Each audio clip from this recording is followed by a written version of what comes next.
Good morning, everyone.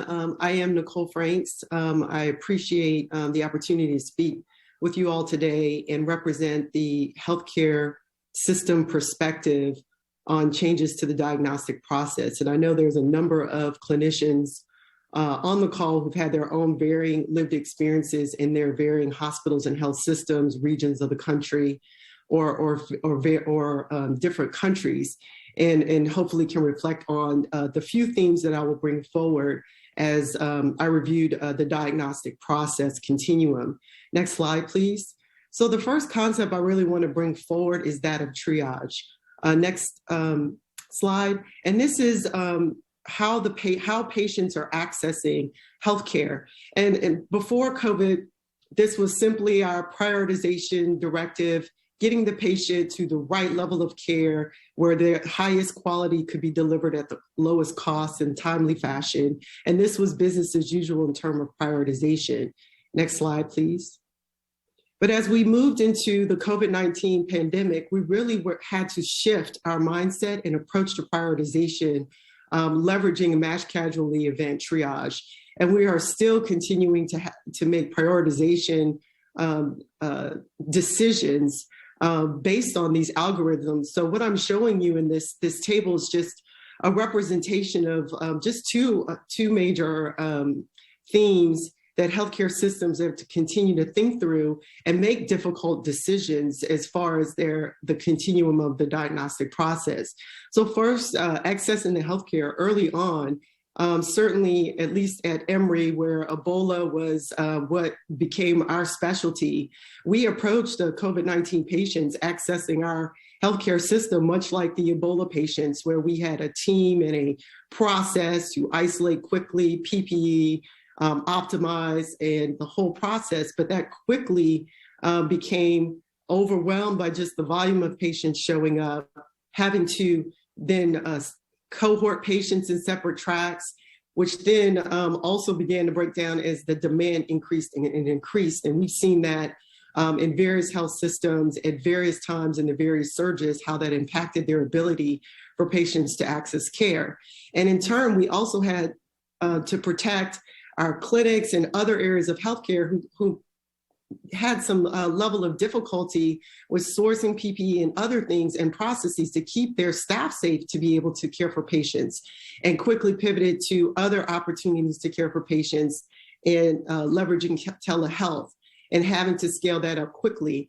And then finally, we really tried our best to provide additional guidelines, whether it was through patient portals, using website guidelines, in parallel with guidance coming from CDC, World Health Organization, for those just worried folks, and keeping them either at home and helping people to feel comfortable, understanding that if you're well and you're having routine care, which we really tried to promote to prevent access into acute care, just had to wait, and dealing with recovery of some of those decisions, especially for people who did need some critical elective interventions to stay more or less in that preventive health level of their care. And one of the additional decision algorithms that plague the healthcare system right down to the frontline clinical team member was resource availability. And I'm speaking specifically to ICU beds, ventilators, dialysis machines, those the equipment and or resources needed for life-saving care, and having to make difficult decisions on who gets what care first. And so when all of those things were readily available, all benefited. All patients had what they needed when they needed it. As the volumes and demand increased, we saw health systems and hospitals allocate those resources maybe within their systems, and were able to keep up to a certain extent. But in the various surges, we saw how many health systems quickly became overwhelmed to the point where there was very few resources. And so how do you triage and put value or decide whose life has a greater value to receive that resource?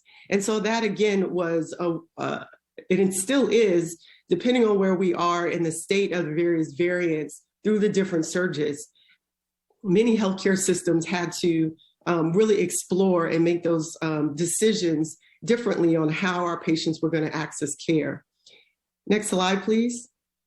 The next theme I want to talk about is of course, one of the quality aims, and that is of timeliness specific to diagnostic testing. Next slide. Dr. Ulsterholm really reviewed a lot of the supply chain, the directives related to testing. And what I'd like to bring forward in terms of the challenges to the diagnostic process that health systems had to really work through as it related to testing, type of testing, was how the patient moved through the healthcare continuum. So that test result really served as a bottleneck in terms of, did you go to a cohorted area? Were you allowed to discharge to a post-acute area?